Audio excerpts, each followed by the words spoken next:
Let's start with a blank pivot table for this example. We still want to focus on the total revenue, so let's drag that into the values area.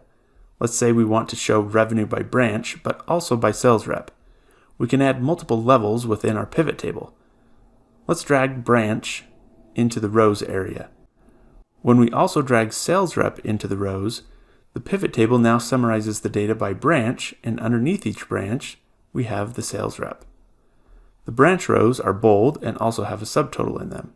Anytime you see these little boxes with a plus or minus, you can click it to show or collapse detail. So clicking the minus button here, the sales rep detail is hidden. This can be handy for when you want a report to be summarized and small, but you want to have the ability to drill down into the detail. Just for fun, let's add another layer here and add customer to the rows area. Nothing happened in our pivot table because the branch field is currently collapsed. But if you click on the plus button, we see all the detail expanded.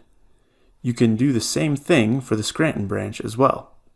To quickly collapse or expand a field, you can come to this Pivot Table Analyze tab and click these buttons here.